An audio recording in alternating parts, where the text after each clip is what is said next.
This podcast is brought to you by Podcast Nation.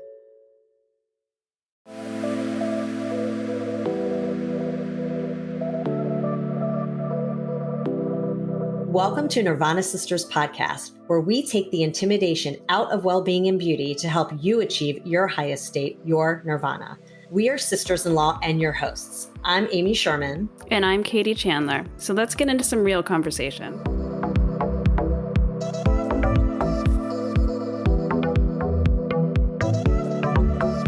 Welcome back to the show. Today we are sitting down with Sarah K. Hoffman. She's the founder of A Gutsy Girl, thegutsygirl.com.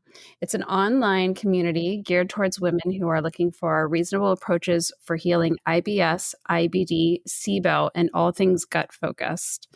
What began for Sarah as an online journal documenting the day-to-day with one health issue after the next would shortly become less story-focused and more research and journalistic-based, which I very much understand that, Sarah. Today, Sarah seeks out highly detailed information and then condenses it in digestible ways for women worldwide. After years of struggling with her own health issues and considering there must be more to healing than the answer she was given, she went on to study at the Institute for Integrative Nutrition, adding a certified health coach to her education. And she continued to devote every spare second to studying, researching, practicing all things gut health and gut healing, and has built this amazing community, A Gutsy Girl. And we are just super excited that you're here. We can't wait to talk to you. We have so many questions for you. So thanks for being here. Thanks for having me. I'm super excited. I love being able to sit down and talk on the other end of the seat with podcasters. And just kind of to be in the hot seat. Yeah, that's right. You have your own podcast, so we will all have to check that out as well. And yes, thank you for being on. I know Katie is the one who introduced your page to me, and she's been following you for a very long time and is a super fan of all your knowledge. So thank you so much for being here. Well, before we get started, we like to do a little Nirvana of the week, Sarah. It's just something that just brought you a moment of joy. Amy and I will go first so you can get the feeling of it. But Amy, why don't you tell us what was your Nirvana this week? So I was thinking about this morning, and I had a really cute moment yesterday. I was driving, and we're always like rushing and driving, whatever. And I was just kind of like rushing through my neighborhood, not paying attention. And I was driving on my neighborhood street, and I saw this massive deer go across the street, like really slowly. So of course I stopped, and the person across from me stopped.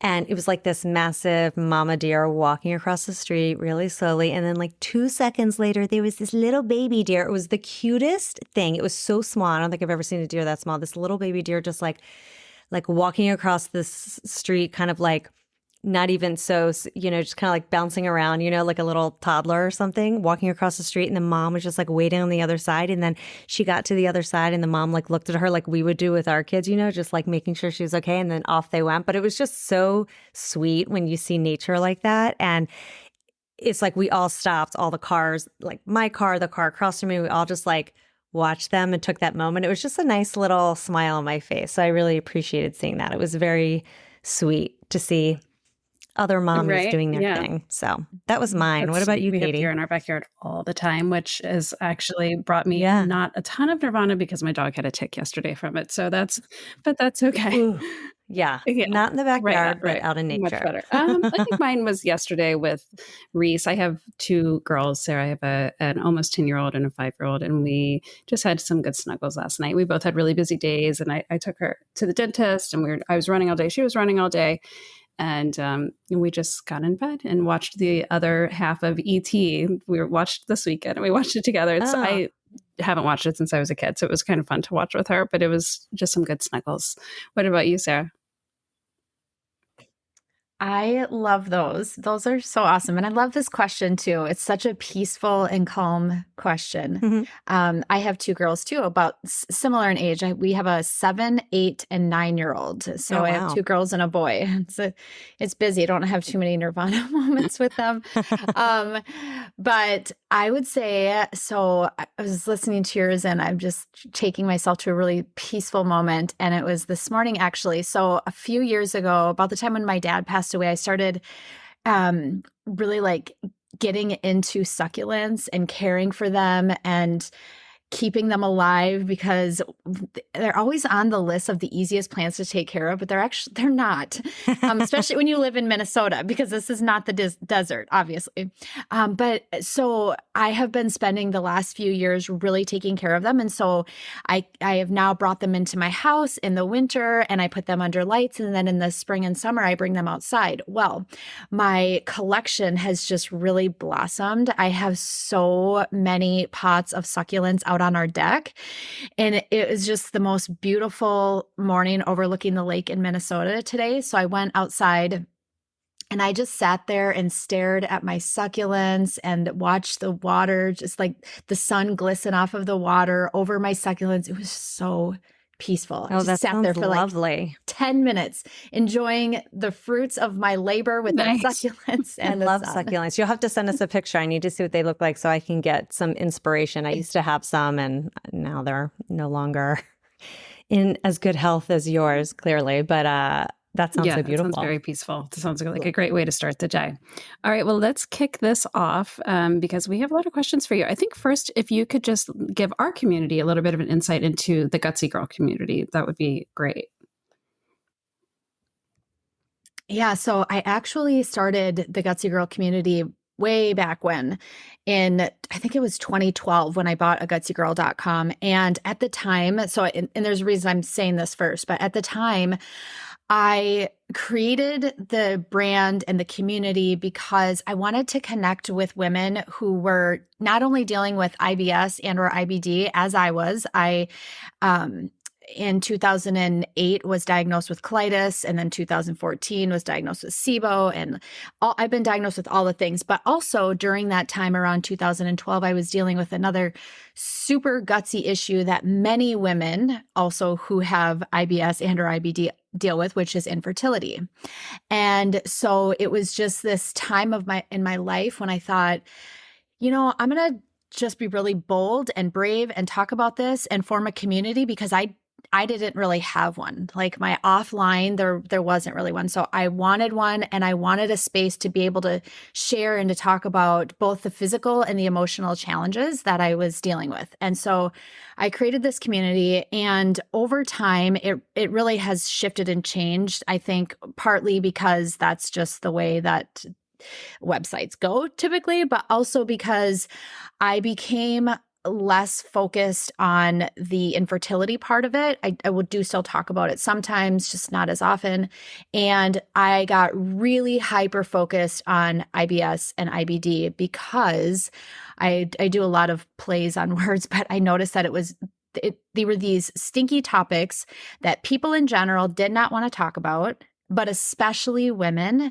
And so I thought, these are my people, and these are the people that I want to talk to and hang out with online, and then ultimately, I love that. It's so true that it's not like it's taboo. It's just like I feel like people are embarrassed to discuss these things, and meanwhile, it's super natural and common, and all of us have it. I've always been the first one to be like, oh, I go to the bathroom in 4 days. And then I know people that are like, they don't want to talk anything about it. And I mean, I understand, but to be able to open up the dialogue and everything is, it's great. And it's incredibly helpful. And obviously you have a massive following and you've helped a lot of people.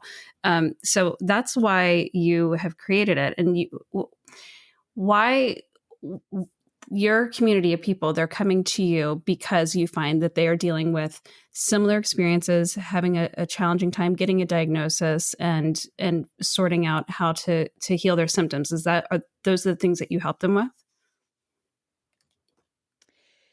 Yes. So I feel like most women come into the community who have gone to Dr. Google and who are asking, why does my stomach hurt? It is the foundational feeling and question that many women have because it's very confusing. And I think the reason is because there are so many factors. And so on any given day, our stomach can feel off for one reason or another. And at some point, people just think, what's causing this? Why does my stomach hurt? Yesterday I was fine. Today I'm not. Last week I was miserable. what's triggering it? Like, and then they go down the rabbit hole and there's all these questions. And so I think that's really the basis of the community and the foundational place that people start. Yeah, it makes a lot of sense because I should be in your community because I experience similar things. I'll have my stomach will be great and then it won't be. And then I try to figure out why and it's impossible. And then you figure out why and then it's something else. It's just constantly changing. So let's dive into a little bit more about what your expertise has taught you with all of this. Why is IBS, IBD, SIBO so prominent with women especially?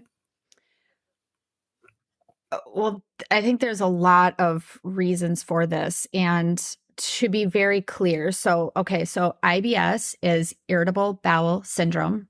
It's just, it's a whole bunch of symptoms and things that then fall under this classification of IBS. It's pretty much when you go to your doctor and they're like, well, we're not really sure, so it's IBS. And to me, and in my experiences and in different doctors that I've worked with and talked to and research and all the things, it's really just kind of a BS diagnosis. But unfortunately, so many women, that's kind of the place where they start and they stay for a really long time.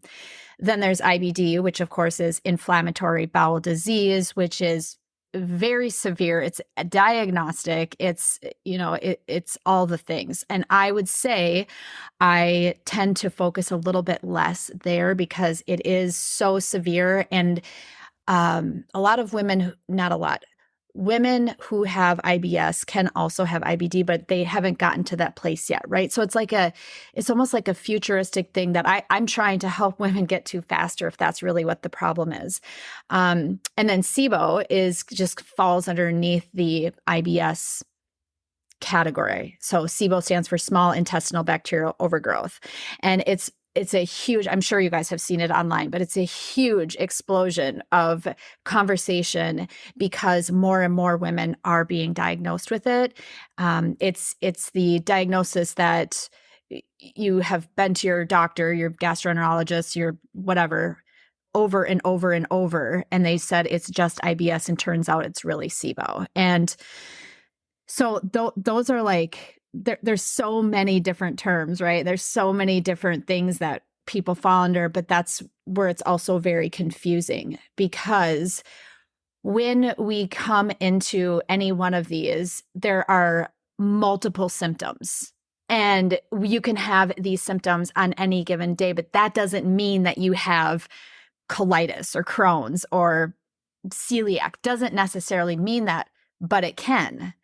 And so I think that these are the things that I work with every single day. And women are coming into this community because they feel these symptoms and they know that they are not normal, but they have just learned to live with them. And now they're seeking greater answers.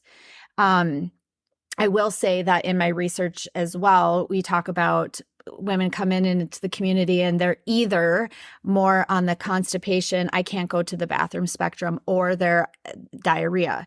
And it is about 70% of women fall more on the constipation can't go than on the other end. That would be yes, and that's very common. And there's so many reasons for this. Of course, there can be underlying things. It could be a hormonal thing. It can be an actual medical condition. You could have parasites. You could have scar adhesions that have, there's so many actual medical things that it could be.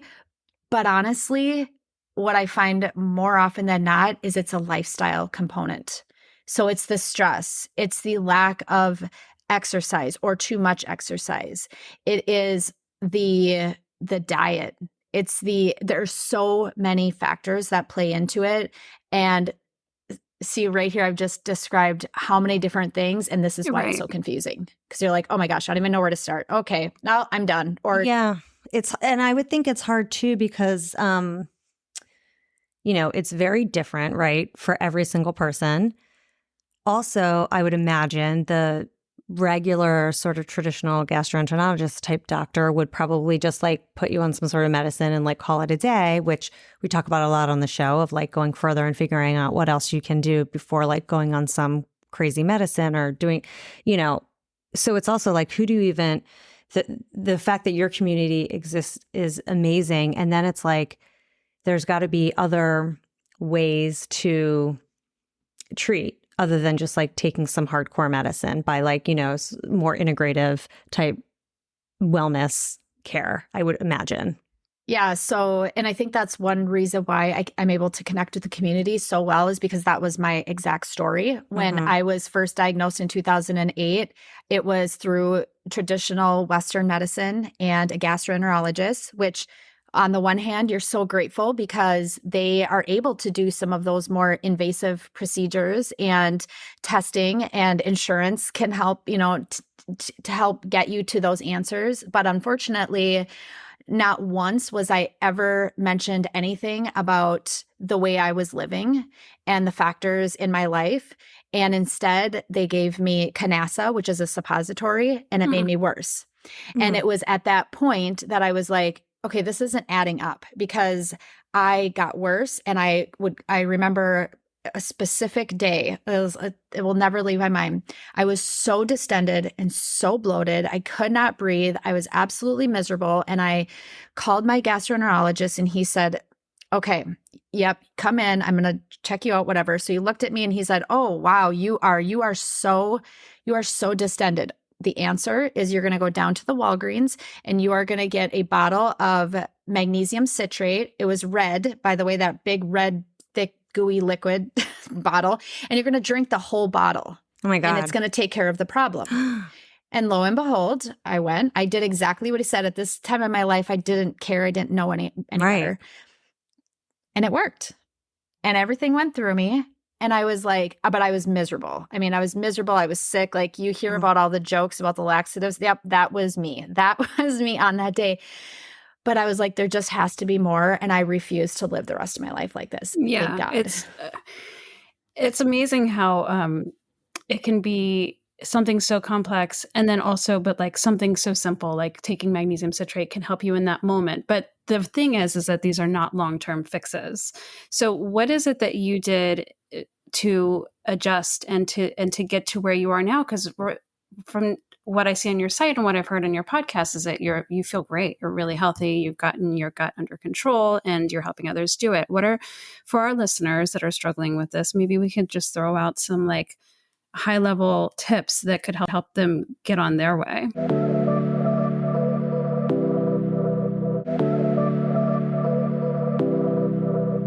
So the way that I break it down is after I went through my whole thing, I ultimately got my SIBO diagnosis in 2014, and I healed for good in 2018.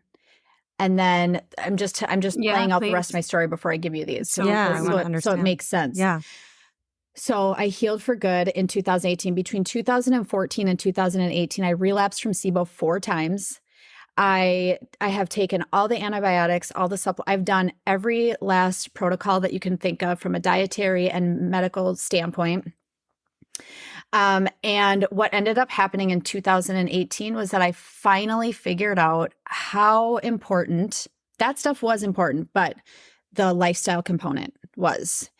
And so after I healed, what happened was in 2019 then, I just got this. My dad, let me back up too. My dad was diagnosed with colon cancer in 2017. So the irony though was not lost on me, because I have an entirely renewed energy and passion for people and digestive issues and disease and cancer. And so I got really, really, really hyper focused on what actually helped me heal. What was it and what did that mean?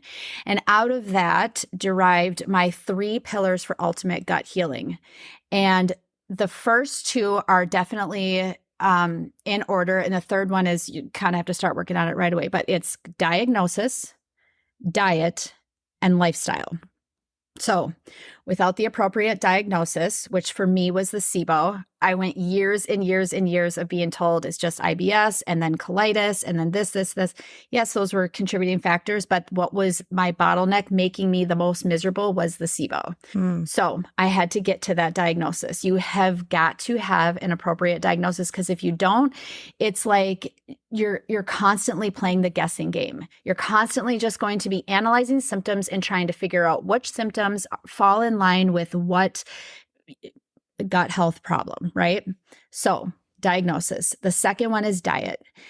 My biggest mistake that I made from a diet standpoint was that I believed that there was a diet, a templated diet out there that was going to heal me. And I believed that if I could, so for instance, I would start with the paleo diet. And if the paleo diet was working, but it wasn't fully working, then I thought I had to paleo harder. And so then I went to the AIP diet, which is the autoimmune protocol, which is just a more stringent version of that. Okay, so then I'm actually eating less. And then, well, that's working, but there's still not. So then you know, you just go down this awful. It's like now let's try the Katie's done all FODMAPs these diet, things. and then let's do it just keeps going on and on.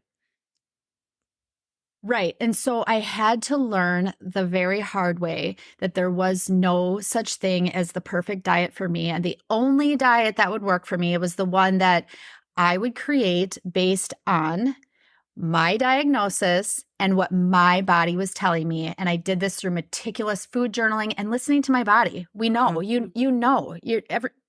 inside we know. We don't need anybody to tell us that you can or can't have the white rice. Okay. You know, your body knows. So diet was the second very, very important thing. And then the last pillar is lifestyle. And it's so funny because in the beginning of my journey, I rolled my eyes big time at this one. I was like, yeah, right. I can, like, what's my lifestyle going to do? Like, how am I going to reduce my stress, or who cares what supplement whatever it was with lifestyle, I did not believe in it until I started practicing it, and miraculously or not, my life completely changed. It completely changed.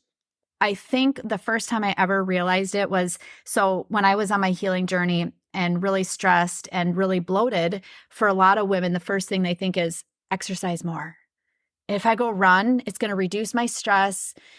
Maybe I'll lose a couple pounds. And, and we get, women especially really get into this mindset when you're bloated and miserable and maybe hanging on to any extra water weight or whatever. That was really working against me. Every time I would start training again for something new because I thought it was going to help me, I got worse. So the final time that I healed, I said, okay, I'm done. I would just walk. I would do different stretches and yoga. I learned how to do all the digestive stretches, and I healed. I mean, and I'm not saying that's what it is for everyone, but what I'm saying is the lifestyle piece is so critical. I also started verbal therapy. I got massages. I did all the things that I always thought were so woo-woo and wouldn't work, and I do them to this day. And I think the lifestyle pillar is the hardest one because it's something that you do forever. You don't just get to, like, at some point, we hope we can wean off of high doses of medicine, or like in the case of SIBO, I did intense 28 days of rifaximin and neomycin. Well, ultimately you do stop that, right? But you never get to stop the lifestyle piece. So that happened. I created those. And then I am just so passionate today about continuing to teach and preach my 3 pillars, because in 2019, then my dad passed away from colon cancer. And so sorry to hear that. It's just been this roller coaster of and then an awful tragedy like that happens. And I can imagine that it's very hard to maintain the lifestyle that you're supposed to be maintaining. So it's probably a little bit of an up and down. But the fact that you're healed is amazing. And I can only imagine how helpful this is for people. And the lifestyle piece, for you, what you needed was to be like easier on yourself. It sounded like to be more gentle with your body. And instead of killing yourself in the gym, going on these walks and everything. And we've talked a lot about that on here and how much it can really help on so many things, so many levels with inflammation and just achieving results on multiple layers. I want to circle back a little bit to the SIBO, because I've definitely had an experience with SIBO. And I think for some people that are listening, if that's an unfamiliar term, it's good to just understand that we have all of this bacteria in our gut and it works for us. And then if it gets out of balance, it can work against us. And that's essentially what it is, right? Like I've had candida of the gut overgrowth, and that is like, it's torture trying to get these things out. But the reason why I bring it up is because I just want to know what helped you get that diagnosis, or what type of doctor helped you get to that point, so that our listener, if they're experiencing similar things, knows who to go to. Yeah, I definitely went the functional route for that. So because I was so miserable and kind of at my wit's end, I'm like, I will try anything. At the time we were living in California, and a friend of mine said there's this fantastic functional doctor, but he's going to be like an hour and a half away. And he specializes in all these things. I was like, it's going to be super expensive, but again, I was desperate. And so that's what I did. That's the route that I went, is I went more functional. However, I will say that because it's become such a more known issue in the gut space, a lot of traditional doctors are testing for it now. So yes. So I think that back then, if you went to a Western trained doctor, they're definitely going to roll their eyes. And I still believe that there are, I know because people tell me, a lot of eye rolls still, like, we're not going to test you for that. Like, especially with people, like what happened with me, I gained weight, whereas they're trained that usually you lose a lot of weight. And so they might dismiss it. But if you truly think that you have it, do not let them. It's a very simple breath test. I'm not saying it's easy to do, but it is a very simple breath test. However, if you want to be, if you want to know that it's definitely going to be on the table for discussion immediately, going the alternative route is probably it's interesting. I have a question about SIBO. Is that something you get that can be healed and like you don't get it again? Because I know like colitis is more of like a inflammation that's, you always have it, that can like flare up and flare down, but it's like a disease that you have, versus is SIBO a disease, or is it more just like something that you come down with that you can be healed from? Yeah, you can be healed from it. It's an overgrowth of bacteria. And it's okay. So like celiac or colitis, yeah, those are autoimmune diseases that can be triggered. They can go into remission. But when I hear people say they're cured of it, I'm like, that's not the correct term, because you don't get cured from it. There's no cure. Anyways, you can go into remission. But like with SIBO, so it's an overgrowth, and it's not just SIBO is SIBO, meaning you also, there's a reason why the SIBO occurred to begin with. Right. And usually it's that you have to understand that to know if it's going to come back or not. For me, it was chronic dieting for years and years and years, which led to super low stomach acid, like not even hypochlorhydria. I had achlorhydria, and like I had no stomach acid. And so until I figured that out, it did keep relapsing, because also stress reduces stomach acid. So I had all the things. Anyways, so in that case, if you don't know you have low stomach acid, yes, it's going to come back. You can treat it with your rifaximin, your neomycin, whatever you want, but it's going to come back. There's other things though, like, so I had Dr. Nirala Jacobi. She's a SIBO expert in Australia. She came on my show and we talked about all of like the underlying causes. And one of them is like scars or adhesions, like if you have surgery.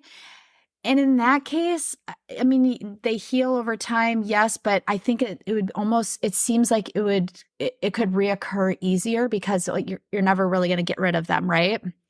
And then sometimes people travel and they pick up a bug. And that is actually what rifaximin was originally prescribed for, was traveler's diarrhea.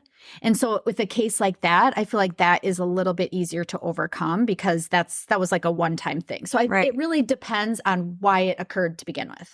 And you found out why it occurred through working with that integrative doctor. Exactly. Yeah, because that's, I think, such a key piece. I think we all struggle with, like, whether you have stomach issues or migraines like me, et cetera, of like, what is the root cause? Not like, how can I feel better? And yes, I want to feel better, but like, why am I getting it in the first place? And I think that is like the hardest thing to figure out. And I'm sure to your point, once you did, then you at least could try to figure out then how to resolve it. Right. So for me, it was understanding to the nth degree all about stomach acid and how I was going to increase it. And even to this day, I have very adequate, obviously, stomach acid, and I'm not relapsing anymore, but I still do things every single day to make sure that I'm always on the up and I up. want to ask a bit about that because I was Wow. listening to your most recent episode, which is exactly about the low stomach acid piece. And I think that's my problem too. I'm pretty sure that mine stems from having hypothyroidism and autoimmune stuff. And that's the low stomach acid piece for me. So, but just curious what you do. Do you do like the betaine HCl or digestive enzymes and things like that to help you keep your stomach acid elevated? Yeah, I do both of those, which are also both in my supplement line because I'm so particular and adamant about them. When I was first healing, the next episode of the podcast is going to be my 11 natural ways that I Nice. increase it because I'm so passionate about it. But like, okay, so you can do things that will increase it via supplement. There are also natural ways like apple cider vinegar. You can do lemon. You can do breathing exercises. There's a lot of natural ways to increase it. My favorite one, honestly, though, is just straight any type of added HCl, betaine HCl with pepsin. And the enzymes, because the thing about stomach acid is that we need it to break our food down. So that means we just need help, period, in breaking food down, which is one of the biggest challenges across the board for people, I think. There's so many different factors and reasons for that. But the first place that we start breaking our food down is we put food in our mouth, and there's all these there should be natural digestive enzymes, right?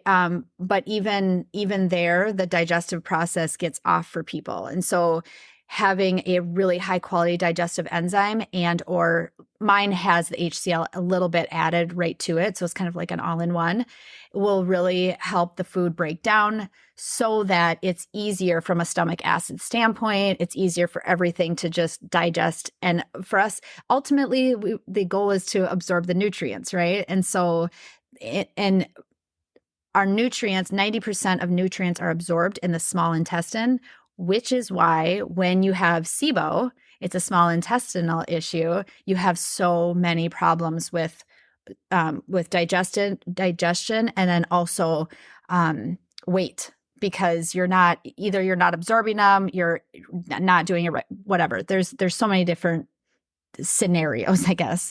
But so there's a lot of natural ways that you can increase your stomach acid. When I think something that's really interesting about stomach acid too is how we've been told forever that we all have too much stomach acid. So we have to be so careful because we have acid reflux because we have too much stomach acid. And now, of course, research is coming out and people are really being shown, and it's being proven that in fact, a lot of these symptoms are coming because we don't have enough. And then unfortunately, doctors are putting people with quote unquote too much stomach acid on all of these PPIs, these acid reducers, which then is reducing their stomach acid even more, creating even more problems. I'm not saying that's everyone. Is there a test to know you have low stomach acid? Yeah, so that I just talked about that too. So there is a medical one, but it's pretty invasive. So a lot of doctors won't start there. They'll do more of an at-home test. The one that I did was with straight HCl and betaine HCl, and it's a pretty easy process. It's just getting I think Thorne has a great one on integrative therapeutics. They both have just a great HCl with pepsin. So the way it goes is you have to be eating protein. That's part of the test. So you eat at least like a whole serving of protein. You take one of the HCl pills, listen to your body, and if there's no burning or anything, then you know that you might not have enough stomach acid. So then the next meal you'd take 2 with high protein and see what happens. Now, when I did this test, I was up to like 12 pills and nothing was happening. And my doctor's like, whoa. Now we're having too much water with our meals, which also inhibits appropriate digestion. So I was on a protocol for a long time where I was doing 8 HCl pills with until I got it up. So now I'm way down, but that's one of the at-home tests. And then you'll see a lot of people talk about like baking soda challenge, stuff like that. I don't know. I never did that, but I know a lot of functional nutritionists will do that with their clients as well. Interesting. The only test that I know for stomach acid is that one, but it's invasive and it's costly. So yeah. You're jogging my memory. I was just going to say, when I had SIBO, like peak COVID, I did some of those tests. I did the baking soda one. I don't remember exactly, but I just remember doing these like at-home experiments. It's funny. And also, just really quickly, Amy, sorry. And then I think it was on your social page that I saw a very simple tip for digesting your food, which is chew your food a lot, right? Chew way more than you think you should. And don't drink any water, because when you're drinking the water with those meals, you're flushing out those digestive enzymes instead of helping them do their job. So that one's always stuck with me. But anyway, Amy, sorry, go ahead. Mm-hmm. Yeah, no, that's interesting because I feel like I'm always drinking water with my meals. So good note. I wanted to go back to the food journaling because I think that's interesting. I've never done it and I've always wanted to because it seems overwhelming. But like you were saying, you had a really in-depth food journal. Was there a certain template you followed, or how did you track it? Can you just tell us a little bit about that? Because I think for people that are having stomach issues, it might be something worth experimenting with. Yes. So I have my own journal, actually, because it was one of my top tools. And I perfected the process over a decade. But I remember in the beginning, I have a post on my website, too, that shows kind of what my journals look like in the beginning, because in the beginning, they were really focused on calories and I did everything all wrong. And then till today. So food journaling, if you do it correctly, it can be life-changing. And the reason why I love mine so much is because it's broken down into 90 days. And the thing is, a lot of people that use my journal, why they like it so much is because it's almost like this compilation of all the things that they're doing, the symptoms they're seeing in a very structured way that they can then also give to their doctor. Yeah. So that by the time they get to their doctor's not like, okay, well, I think it's just IBS. And they're like, well, no, because XYZ, I've been tracking. So on my journal, you track your bowel movements, and I have the whole Bristol stool chart in there so that, if our bowel movements are off on just a random day, randomly, we don't really think much about it. But like, for instance, if you are, having diarrhea for 7 days in a row, and then there's blood in some of it, that's very telling. Your doctor needs to know that. And there's a way that you can track that and to be able to see it over time. But in addition to things like that, I also have women track their cycle days because that's very helpful information for the doctor. I have obviously water intake, which is pretty standard and basic, but I also have an entire key. So the way that I created my journal is it's bullet journal meets regular food and lifestyle journaling. So I provide a key and I teach you how to use it from the standpoint of, okay, so S equals supplement. And so when I write S, I can write like digestive enzymes, and then you write the time, and then there's different symptoms that you can write down. And it's all right there in a really detailed and focused and simplified way for you and for your doctor. Because I can't tell you how many times I would feel okay for, a couple months, and then I'd start feeling miserable again. And I'm like, what did I do these past couple months? Like, how have I been living? Like what? And you there's just no way to remember all that stuff. And so this was kind of my answer to that. That's very smart. Yeah, I'm going to check that out. That's really helpful. Yeah, because to your point, it's like the food, but then it's like what else is happening, and like, yeah, you're not going to remember how you're feeling on the daily, and like that's a great tool. That's amazing that you have that. that's a good resource. I feel like we could probably ask you 1 million questions about this and just keep going on and on and on. I feel like we're like just, I know. We have to have you back because I'm like, wait, I have so many more questions. But so let's just quickly touch again on your line of supplements. So you have the journal that you just mentioned. You have the digestive enzymes, the betaine, HCl. What else do you offer? So yeah, the supplement line is only about a year old now, but the reason I did is because I was spending so much on everyone else's supplements, and I'm like, okay, well, I already I know exactly what I need and what the community needs, so I'm just going to do it. So they're not on a gutsygirl.com. They're on guthealingsupplements.com, and I have a digestive enzyme which is called Breakdown. I have herbal bitters because I truly believe in them for naturally increasing stomach acid and helping our bodies to just be able to do it on its own over time. And that's called Digest Plus. I have Tummy Soothe, which is my immune. It's my IgG immune. I'm obsessed with it. It's actually a powder, so you can add it to anything. It was unflavored. And then we have a brand new, we just released last week, is collagen, which is one of my favorite things for all things, but not just gut health, but wellness in general. And then a magnesium, of course, it's called Move Now. And then just like two more that they're just kind of like complementary to certain people or lifestyles or routines. One is More Omega. It's really the inflammation reducer.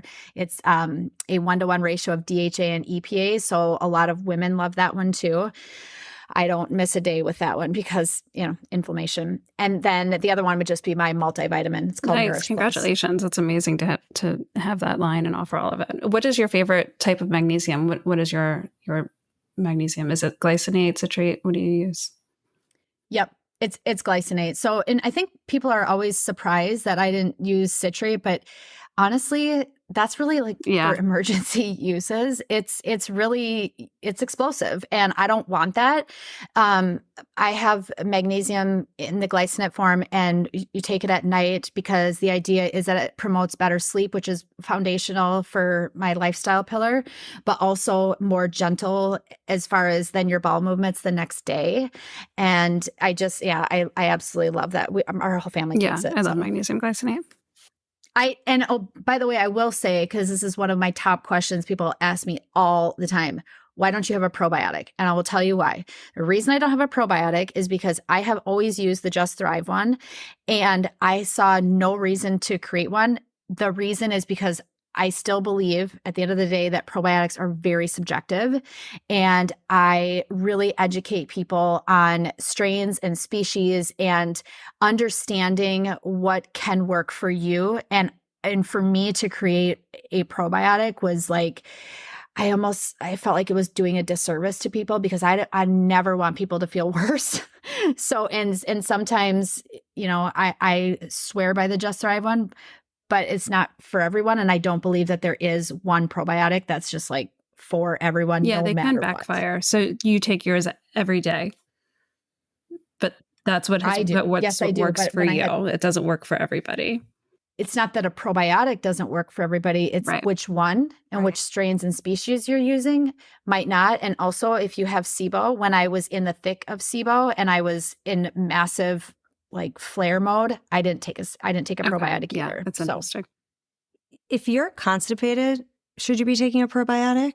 Does that help with that, or does it not? Or is it not related? Yeah. So again, that's going to go back to the strains and the species and what you choose, and also just how it's working with your body. Right. And so that's again, it's like working with a doctor, nutritionist, integrative doctor to figure out what's right for you, essentially. Yeah. Which is why that food journal, I think, would be so helpful for people. It's called Healing Blooms Within. That was very intentional too. Yeah. I would imagine you just have to be consistent with it, and then you can find out a lot of information. Okay. Well, this has been amazing. I feel like we have so many more questions and we'll have to have you back. But thank you so much for joining us and, just giving us kind of the 101 on gut health. And I'm glad it's become such a big topic. I feel like gut health, so many people we've had on the show have talked about, even if they're not experts in gut health, how important gut health is. And I think it's a little bit of it's such a vague term that sometimes it's hard to know what that means, what you do about it, if you somewhat feel okay, like what should I be doing? So it's just really great that you're out there educating everybody. And just for our community, make sure you're following at A Gutsy Girl on Instagram because she has so many good pieces of information on there. Thank you so much for having me. I will come back on the show. Yay, thank you. Awesome. Thank you so much. Thanks for listening to Nirvana Sisters. For more information on this episode, check out the show notes, please subscribe, and leave us a review. Also, find us on Instagram at Nirvana Sisters. If you loved what you just listened to or know someone that would, please share it and tag us. Tune in next week for a fresh new episode of Nirvana Sisters. We'll continue to watch out for all things wellness so you don't have to. Bye.